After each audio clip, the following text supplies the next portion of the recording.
कुरान मजीद फुरकान हमीद की जिस आयत करीमा को मैंने तिलावत करने का शर्फ हासिल किया, बड़ी मशहूर आयत।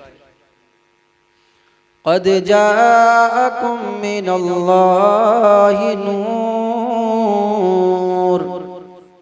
अल्लाह फरमाता है तहकीक तुम्हारे पास अल्लाह की जानिब से आया एक नूर। नूर कौन? मुफस्सिरीन किराम फरमाते हैं कि नूर से मुराद हमारे और आपके आका जनाब मुहम्मद रसूलुल्लाह सल्लल्लाहु ताला अलैहि वसल्लम है। व किताबुम मुबीन, और रोशन किताब। रोशन किताब से मुराद कलामुल्लाह यानी कुरान मजीद। अल्लाह तबारक व तआला ने नबी को नूर फरमाया। बहुत सारे फिरके हैं जो नबी को नूर नहीं मानते, लेकिन उस पर नहीं जाना, बात बढ़ जाएगी। बस नबी नूर है, हमारा अकीदा है, कुरान से साबित है। और भी आयत है नूर के ताल्लुक से, लेकिन सुनो, ज्यादा बात करने की जरूरत नहीं है। नबी नूर है, हमने मान लिया, हमारा ईमान है, अकीदा गए। और ऐसे नूर है, ऐसे नूर है कि अगर ये नूर ना होता तो अल्लाह किसी भी चीज को पैदा ना फरमाता। सुभान अल्लाह। अल्लाह के हबीब ने इरशाद फरमाया, अव्वलु मा खलक़ल्लाहु नूरी व कुल्लुल खलाइक़ नूरी अना मिन नूरिल्लाह। हदीस पढ़ रहा हूँ, मुस्तफा जान रहमतुल्लाह। सुभान अल्लाह, सुभान अल्लाह। अल्लाह के हबीब ने इरशाद फरमाया कि अल्लाह ने तमाम खल्क़त से पहले मेरे नूर को बनाया और इस तमाम जहान को मेरे नूर से बनाया। ये तमाम खल्क़त मेरे नूर से है और मैं अल्लाह तबारक व तआला के नूर से हूँ। इसलिए हमारे रजा इश्क मोहब्बत के इमाम बरेली से पुकार उठते हैं जब इस हदीस पर निगाह पड़ती है। वो जो न थे तो कुछ न था, वो जो न हो तो कुछ न हो, वो जो न थे तो कुछ न था, वो जो न हो तो कुछ न हो। जान है वो जहान की, जान है तो जहान है। सुभान अल्लाह, सुभान अल्लाह। जान की जहान, जहान की जान है। कैसी जान है? आला हज़रत फरमाते हैं, अल्लाह की सरताब कदम शान गए, इंसान ही इंसान वो इंसान है ये। और कुरान तो ईमान बताता है इन्हें, और ईमान ये कहता है मेरी जान है ये। ईमान कहता है मेरी जान है ये। तो तमाम खल्क़त से पहले अल्लाह ने नबी के नूर को बनाया। खुद मुस्तफ़ा इरशाद फरमाते हैं, लौला कलमा खलक़तुल अफ़लाक। अल्लाह फरमाता है, ऐ महबूब अगर तुम्हें न पैदा करता तो आसमानों को न पैदा करता। लौला कलमा खलक़तुल अर्दीन, ऐ हबीब तुम्हें पैदा न करता तो जमीनों को पैदा न करता। कहीं फरमाया कायनात को पैदा न करता। अल्लाहु अकबर। न उस वक्त आदम थे, न हव्वा थी, न जमीन, न आसमान, न फरिश्ते, न सितारे। कायनात में किसी भी चीज का वजूद नहीं था। फरिश्ता था न आदम थे, न था कोई बशर पहले। फरिश्ता था न आदम थे, न था कोई बशर पहले। बने सारी खुदाई से मोहम्मद मुस्तफ़ा पहले। और जहाँ तारीक था सुल्मत कदा था, सख्त काला था। कोई पर्दे से क्या निकला के घर घर में उजाला था। सुभान अल्लाह, सुभान। पर्दे से नूर वाले की बात हो रही है तो इसलिए नूरानियत के शेर पढ़ रहा हूँ। बेशक यहाँ तक कि अल्लाह तबारक व तआला ने आपके नूर से तमाम खल्कत को बनाया। ये वो नूर है, इसी नूर से हजरत आदम अलैहिस्सलाम चमके। ये वो नूर है कि इसी नूर से हजरत शीश अलैहिस्सलाम चमके। ये वो नूर है कि इसी नूर से हजरत नूह वाला नबी ना चमके। इसी नूर से हजरत इब्राहिम चमके, हजरत इस्माइल व इसहाक चमके। इसी नूर से हजरत दानियाल चमके, हजरत ज़ुल्किफ्ल चमके, अल्लाह ज़ुल्किफ्ल चमके। अल्लाहु अकबर। इसी नूर से हजरत मूसा कलीमुल्लाह चमके।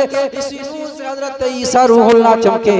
और करीब आइए, इसी नूर से अबू बकर सिद्दीक चमके, उमर फारूक आजम चमके, उस्मान गनी चमके, मौला अली मुश्किल कुशा चमके।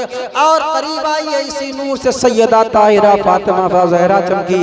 और करीब आइए, इसी नूर से हसनैन करीमैन चमके। और करीब आइए, इसी नूर से इमाम आजम चमके। और करीब आइए, इसी नूर से गौसे आजम चमके। और करीब आइए, इसी नूर से सरकार हजरत ख्वाजा मुईनुद्दीन चमके।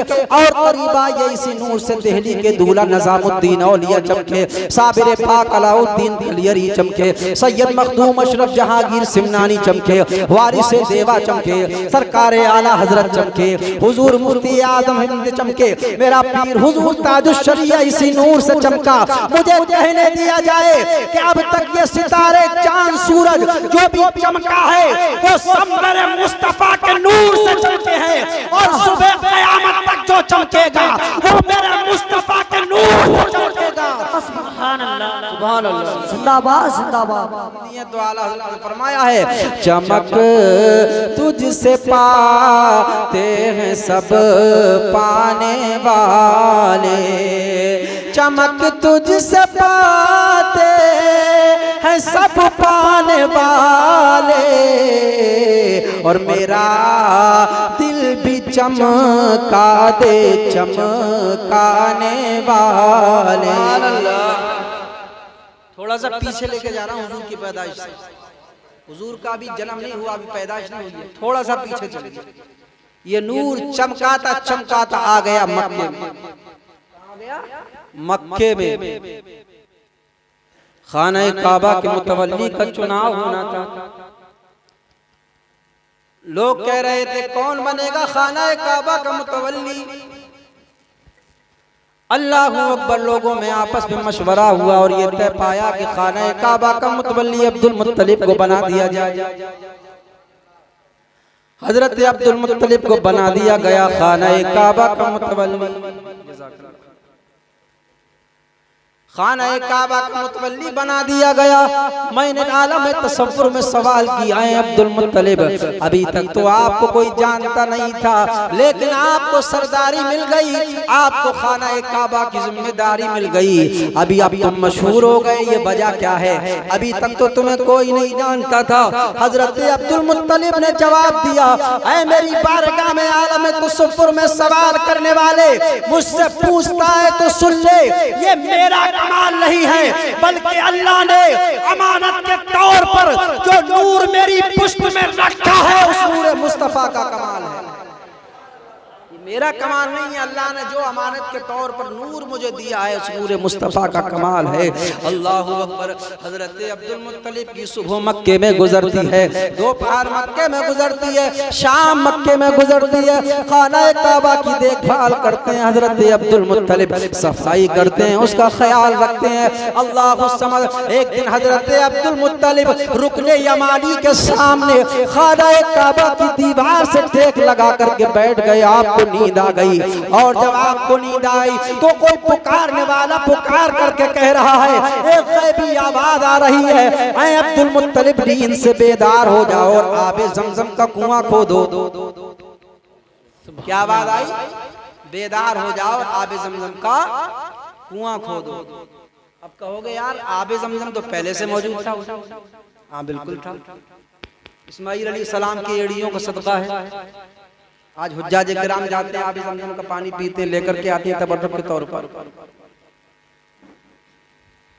बात लंबी नहीं करूंगा, इब्राहिम अलैहिस्सलाम इस्माइल अलैहिस्सलाम का वाक़या सुनाऊंगा, और सिर्फ इतना बता दूं कि जब ज़मज़म मिल गया इस्माइल अलैहिस्सलाम के एड़ियों के तवस्सुल से, और वहां पर शहर आबाद हो गया शहर हाजरा के नाम से, और बाद में नाम मक्का रख दिया गया। पूरी दुनिया उसी तरफ जाना चाहती थी, पूरा अरब मक्के की तरफ जाना चाहता था और ये सोचता था कि काश आबे जमजम के कुआं पर हमारा तसल्लुत हो जाए, आबे जमजम का कुआं हमारे इख्तियार में आ जाए, आबे जमजम के कुएं के हम मालिक बन जाएं। अगर आबे जमजम का कुआं जिसके इख्तियार में आ जाएगा वो बड़ी इज्जत की निगाह से देखा जाएगा। आबे जमजम के कुआं का जो मालिक होगा वो बड़े एहतराम की निगाह से देखा जाएगा। जो आबे जिसके पास आबे जमजम होगा लोग समाज में उसको इज्जत देंगे, अजमत वाला तस्लीम करेंगे। इसलिए ऐसा माहौल बन गया था कि करीब जंग हो जाती, आपस में तलवारें चल जाती, खूरेजी हो जाती, कत्लो क़िताल हो जाता। मक्के के लोगों ने इस नज़ाकत को देखते हुए पहाड़ों के पत्थरों से उस कुएं को बंद कर दिया, नेज़े और भालों से उस कुएं को बंद कर दिया, तलवारों से उस कुएं को बंद कर दिया, लकड़ियों से उस कुएं को पाट दिया, और उस दिन से आज तक वो कुआं बंद पड़ा रहा। समझ में आई आबे जमजम का कुआं कैसे बंद हुआ? अब कहीं बहुत सालों के बाद अब्दुल मुत्तलिब को हुक्म होता है कि अब्दुल मुत्तलिब नींद से बेदार हो और जमजम। आपने सुना ये वाक़या? मीलाद सुनते सुना है? गालिबन जहां तक है नहीं सुना, इसलिए मैंने भी ऐसी चीज सुनाने की कोशिश की है जो उमूमन लोग कम सुनाते हैं। तारीख इस्लाम आप पढ़िए तो ऐसे थे वाक़यात है कि ईमान ताज़ा हो जाता है। अल-मुख्तसर ये हजरत अब्दुल मुत्तलिब ने कुदाल उठाई, ये हमारे अजीज जुबैर, जाबिर नाम है इनका लेकिन नाम चेंज कर लिया जुबैर।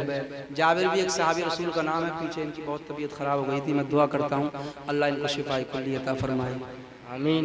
ये भी अभी दिल्ली से आ रहे हैं और इन्होंने कॉन्टेक्ट यहाँ आकर के किया। अगर ये पहले कर लेते तो मेरी तकरीर अब तक हो चुकी होती, लेकिन यहाँ आने के बाद इनको पता चला तो मुझको फ़ोन किया।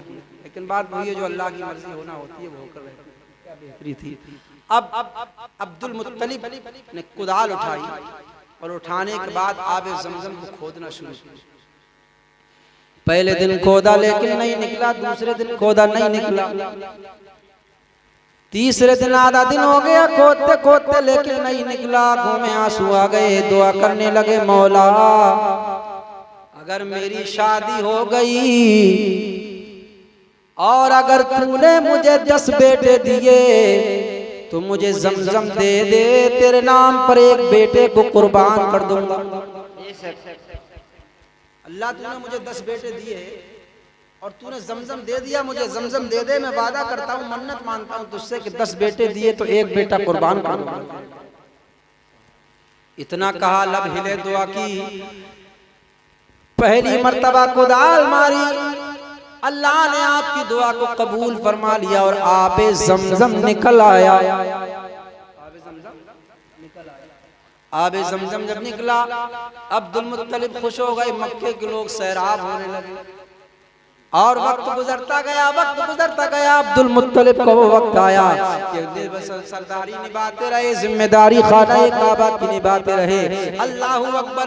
एक दिन फिर रुकने यमानी के सामने दीवार काबा से लगे हुए बैठे हुए दिन नींद आ गई और आवाज आती है अब्दुल मुत्तलिब नींद से बेदार हो जाओ और जो तुमने मन्नत मानी थी कि अगर 10 बेटे मौला तूने मुझे दिए तो मैं तेरे नाम पर एक बेटा कुर्बान कर दूंगा। अब उस मन्नत को पूरा करने का वक्त आ गया, अब उस मन्नत को पूरा करने का वक्त आ गया।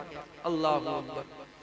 अब्दुल मुत्तलिब अपने घर आते हैं, आंखों में आंसू है, चेहरे पर अफसरदगी है, और क्यों ना हो, बात बेटे की है, औलाद से कितना प्यार करते हैं वालिदैन, लेकिन वहां तो कुर्बानी की बात है। तो 10 बेटे थे, 10 ने पूछा अब्बा जान आंखों में आंसू कैसे, चेहरे पर अफसरदगी कैसी? कहा कि बेटा ये बताओ तुम्हें जमजम कैसा लगा? कहा अब्बा बहुत अच्छा। कहा अगर बहुत अच्छा तो ये मेरी औलाद का सदका है, ये मेरी औलाद का सदका है। का समझ नहीं पाए हम, पूरा वाकया बताया, ऐसे ऐसे मामला था, ऐसे ऐसे मैंने मन्नत मांगी। अब ये बताओ, एक बेटे का मुतालबा मुझसे किया जा रहा है, तुम में से किसको कुर्बान करूं? बड़ा बेटा आगे आ गया, कहने लगा मुझे कुर्बान कर दीजिए। उससे छोटा आ गया, कहने लगा मुझे कुर्बान कर दिए। उससे छोटा आया, कहने लगा मुझे कुर्बान कीजिए। चौथा आया, मुझे कुर्बान कीजिए। यहाँ तक के 10 आ गए, बहस करने लगे, मुझे कुर्बान कीजिए, मुझे कुर्बान कीजिए। वो दौरे जाहिलियत था, हुजूर से पहले का दौर था। लेकिन देखिए, खुदा के नाम पर कुर्बान होने की तमन्ना और वालिदैन से मोहब्बत, अल्लाह अकबर। तो कहा कि कौन? आवाज़ें बुलंद हो गई, पड़ोस के लोग आ गए, मक्के के लोग आ गए, कहने लगे अब्दुल मुत्तलिब क्या वजह है, ये आवाज़ें कैसी, ये शोरगुल कैसा, ये बहस मुबाहिसा कैसा? कहा कि ये बताओ आबे ज़मज़म कैसा लगा? कहा बहुत अच्छा। कहिए मेरी औलाद का सदका है, मैंने मन्नत मानी थी। पूरा वाकया बयान किया, वक्त नहीं है कि फिर से बयान करूं उस बात को, इसलिए मुझे जल्दी जल्दी बात को मुकम्मल करना है। कहा क्या है लोगों, अब बताओ, ये आपस में झगड़ रहे हैं। बड़ा कहता है मुझे कुर्बान करो, दूसरा कहता है मुझे कुर्बान करो, तीसरा कहता है मुझे कुर्बान करो। 10 बेटे आपस में बहस कर रहे हैं, नहीं मुझे कुर्बान होना है, मैं किसे कुर्बान करूं? मक्के के लोगों ने कहा कि ये मक्के की तो एक रीत है, जब कुछ लोग मुद्दई होते हैं तो कुरानदाजी की जाती है। जब कुरानदाजी क्या होती थी कि नाम लिखा जाता था, पर्चियां लिखी जाती थी नाम की, और वो एक जगह डाल दिया करते थे, फिर उठाया करते थे, जिसका नाम आ जाया करता था वो उसका हकदार हो जाया करता था। तो कहा कि कुरानदाजी कीजिए, कुरा डालिए, नाम लिख के गए 10 बेटों। जब 10 बेटों के नाम लिखे गए और जब पर्ची उठाई गई तो नाम हजरत अब्दुल्ला का आ गया। ये अब्दुल्ला कौन थे? अब्दुल मुत्तलिब के सबसे छोटे बेटे। और इतना प्यार था, इतना प्यार था, जिस तरीके से हजरत याकूब यूसुफ से प्यार करते थे, इसी तरीके से हजरत अब्दुल्ला से प्यार करते थे अब्दुल मुत्तलिब। कहा कि इसको कुर्बान करूं। छुरी उठा ली, रस्सी उठा ली, अल्लाहू अकबर। मक्के के लोगों ने कहा कि अब्दुल मुत्तलिब जल्दबाजी ना करो, बेटे से हाथ दो बेटों के। कहा कि नहीं, मैं तो करूंगा इस चीज को, अल्लाह से मैंने वादा किया है, मन्नत मानी, अब हुक्म हो रहा है, मुतालबा हो रहा है मुझसे। तो कहा कि एक ऐसा काम करो कि तुम्हारे बेटे की जान भी बच जाए और अल्लाह भी राजी हो जाए। तो कहा कि ऐसा कौन सा काम है? कहा कि यहाँ से दूर एक जगह यसरब है, वहां पर एक काहिना रहती है, एक औरत रहती है, एक ज़ईफ़ा रहती है, वैसी तरकीब बता देगी, तेरा बेटा भी बच जाएगा और अल्लाह भी तुझसे राजी हो जाएगा। यसरब मदीना को कहते हैं, पुराना नाम क्या है उसका? यसरब। बाद में हुजूर पहुंचे मदीना। अब्दुल मुत्तलिब ने ले लिया अब्दुल्ला को साथ में, चलो उस औरत के पास, काहिना औरत के पास। अल्लाहू अकबर। हजरत अब्दुल मुत्तलिब लेकर के पहुंच गए, कुछ लोग भी आपके साथ में थे। यसरब पहुंच गए, दरवाजे पर दस्तक दी। अंदर से एक बूढ़ी औरत कमर झुकी हुई दरवाजा खोलती है। कहा कि कौन हो? कहा कि मैं मक्के का सरदार, सरदार कुरैश अब्दुल मुत्तलिब हूँ, खाना काबा का मुतवल्ली हूँ। कहा क्यों आए हो? कहा कि मैं इसलिए आया हूँ कि मैंने मन्नत मानी थी कि अल्लाह तू मुझे 10 बेटे दे, आबे ज़मज़म तूने दे दिया और 10 बेटे दे दिए, तो एक बेटा तेरे नाम पर कुर्बान करूंगा। अल्लाह ने मेरी मन्नत को पूरा कर दिया, 10 बेटे भी दे दिए और आज एक बेटे का मुतालबा मुझसे परवरदिगार कर रहा है। मेरे पे मैंने अपने 10 बेटों के नाम की कुरानदाजी की, नाम मेरे बेटे अब्दुल्ला का आ गया है। अब बताओ, ऐसी तरकीब बताओ कि मेरे बेटे की जान भी बच जाए, मेरी मन्नत भी पूरी हो जाए, अल्लाह भी राजी हो जाए। उस औरत ने कहा जरा जिस लड़के का नाम आया है, जिस तेरे बेटे का नाम आया, उस बेटे को मेरे सामने तो कर, जरा मेरे सामने तो ला। हजरत अब्दुल मुत्तलिब ने अब्दुल्ला को आगे कर दिया। जब एक निगाह डाली उस औरत ने, घर के अंदर चली गई, एक कमरे के अंदर दाखिल हुई। कमरे से जब निकली तो एक बड़ी चादर में अपने आप को लपेट कर सर से लेकर पैर तक अपना जिस्म ढांक करके आती है। हजरत अब्दुल्ला के करीब आई, हजरत अब्दुल्ला की पेशानी पेशानी को चूमा, आपकी आंखों को चूमा, आपके रुखसारों को चूमा, आपकी दाढ़ी को चूमा, आपके सीने को चूमा, आपके हाथों को चूमा, आपके हाथों को चूमा, आपके कदमों को चूमा और कहा कि अब्दुल मुत्तलिब घर चले जाओ, इस बेटे को अपने घर पर ले जाओ। कहा कि क्यों? कहा कि मेरे आने का मकसद अभी हल नहीं हुआ है, नाम मेरे बेटे अब्दुल्ला का आया है, कोई तरकीब तूने ऐसी नहीं बताई है कि जिससे मेरे बेटे की जान बच सके। अल्लाहू अकबर। उस ज़ईफ़ा औरत ने जवाब दिया था, ऐ अब्दुल मुत्तलिब, चाहे नाम कितना ही मर्तबा अब्दुल्ला का क्यों ना आ गया हो, लेकिन दुनिया के अंदर कोई तलवार ऐसी नहीं बनी है जो अब्दुल्ला की गर्दन को काट दे। कहा क्यों? कहा सुन ले, मैं पुरानी किताबों की आलिमा हूँ, सुन ले, आखिरी नबी जो इस दुनिया में आएगा वो बेटा किसी और का नहीं बल्कि अब्दुल्ला का बेटा होगा। इसलिए कोई तलवार ऐसी बनी नहीं है जो नारे तकबीर, नारे रिसालत, सरकार की आमद, दिलदार की आमद, हजरत अल्लामा मौलाना मोहम्मद साहिब किबला, नारे तकबीर, नारे रिसालत। हजरत अब्दुल मुत्तलिब लेकर के आ गए, लेकर के नहीं आए, कहा कि अब्दुल मुत्तलिब इसको लेकर के चले जाओ, दुनिया के अंदर कोई तलवार ऐसी बनी ही नहीं है कि जो इसकी गर्दन काट दे, इसलिए कि आखिरी रसूल जो होगा वो इसी का बेटा होगा। तो कहा कि फिर तरकीब बता जो जान बचे। तो कहा कि जान ऐसे बचेगी, ये बताओ कि तुम्हारे मक्के के अंदर कोई इंसान जब किसी को कत्ल कर दिया करता है तो उसका क़िसास क्या होता है, उसकी जान की कीमत क्या होती है, उसकी जान की कीमत क्या होती है। तो कहा कि जब कोई इंसान किसी को मार देता गए तो 10 ऊंट उसके बदले में देता है, उसका क़िसास हो जाता है और उस छुटकारा हासिल कर लेता है। तो कहा 10 ऊंट, कहा मक्के चले जाओ, 10 ऊंटों को एक तरफ रखना और अब्दुल्ला को एक तरफ रखना और 10 ऊंटों की पर्ची पर नाम लिखना पर्चे पे और एक तरफ अब्दुल्ला का दूसरे पर्चे पर नाम लिखना और फिर कुरानदाजी करना, जिस तरीके से बेटों के साथ कुरानदाजी। नाम अगर अब्दुल्ला का आ जाए फिर 10 ऊंट और मिला लेना, फिर कुरानदाजी करना, फिर नाम अब्दुल्ला का आ जाए तो फिर से 10 ऊंट बढ़ा लेना और उस वक्त तक कुरानदाजी करते रहना जब तक के अब्दुल्ला का नाम, जब तक के ऊंटों का नाम ना आ जाए, 10-10 ऊंट बढ़ाते रहना। बात समझ में आई आप लोगों को? मतलब एक जान की कीमत 10 ऊंट। तो कहा 10 ऊंट एक तरफ, 10 ऊंटों का नाम लिख दिया, 10 ऊंट दूसरी तरफ अब्दुल्ला, पर्चियां डाली गई। तो इस तरीके से हर बार में अगर नाम नहीं आना था 10-10 ऊंट बढ़ाने थे।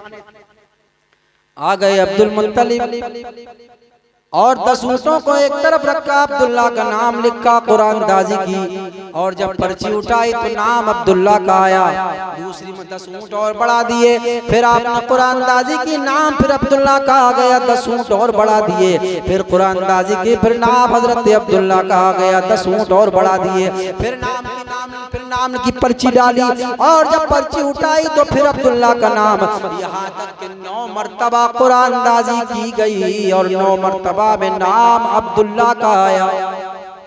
कितने हो गए? 90। 90 ऊंट हो गए, 90 ऊंट एक तरफ।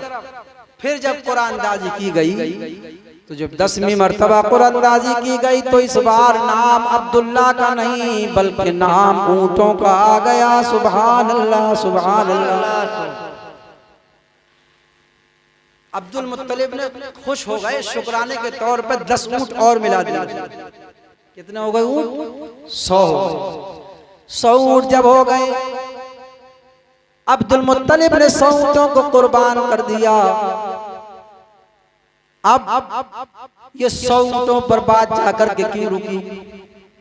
बात तो 10 ऊंटों पर भी मुकम्मल हो सकती थी, 20 ऊंटों पर भी मुकम्मल हो सकती थी, 30 और 40 ऊंटों पर भी मुकम्मल हो सकती थी, लेकिन 10 ऊंटों पर, 100 ऊंटों पर बात जाकर के क्यों रुकी? उसकी वजह यह है, उसमें हिकमत यह है कि मक्के की सरजमीन पर कोई जब किसी को मार दिया करता था तो 10 ऊंट दे दिया करता था, छुटकारा हासिल कर लिया करता था, उसकी जान का क़िसास हो जाया करता था। लेकिन मक्के की सरजमीन पर हजरत अब्दुल्ला के बाद जब आपके आपके नाम आपके बदले में जब 100 ऊँटों को कुर्बान कर दिया गया तो मक्के के अंदर एक कानून बना दिया गया, आज के बाद अगर किसी ने किसी को मार दिया तो 10 ऊँट नहीं बल्कि 100 ऊँट देने पड़ेंगे। जालिमों ने अपनी तलवारों को तोड़ दिया, जालिमों ने नेज़े और भालों को तोड़ दिया और किसी हद तक कत्ल गारत गरी कम हो गई। अल्लाहू अकबर। बात तो 10 ऊँटों पर भी हो सकती थी, बात तो 20 ऊँटों पर भी पूरी हो सकती थी, 30 और 40 ऊँटों पर भी पूरी हो सकती थी, लेकिन 100 ऊँटों का तो बहाना था, आमद मुस्तफा होने वाली थी, इसलिए मक्के के सरजमीन पर इंसानियत को कत्ल गारत गरी से बचाना था, इसलिए 100 ऊँटों पर बात मुकम्मल हो जाती है। अब इंसान सोचेगा कत्ल करने के लिए, अगर किसी ने किसी को मार दिया तो 100 ऊँट देने पड़ेंगे, हालत खराब हो जाएगी, इसलिए लोगों ने तलवार फेंक दी, नेज़े तोड़ दिए, भाले फेंक दिए और मक्के की सरजमीन पर एक अमन और शांति का माहौल बरपा हुआ। देखिए अभी नबी की आमद नहीं हुई है, आने से पहले मुस्तफा जाने रहमत की बरकतें समाप्त। अच्छा, जब हजरत अब्दुल मुत्तलिब जब लेकर के आया अब्दुल्ला को और उस काहिना ने जब बता दिया कि आखिरी रसूल इसी का बेटा होगा, तो ये बात फैल गई और अहले किताब जानते हो, तौरात के मानने वाले अहले किताब,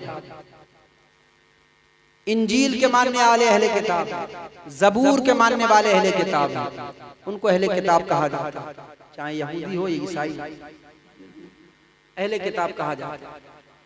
उनका मसला क्या था? वो ये चाहते थे कि जितने नबी अब तक आए वो बनी इसराइल में आए, तो अब आखिरी नबी भी जो आए वो बनी इसराइल से ही।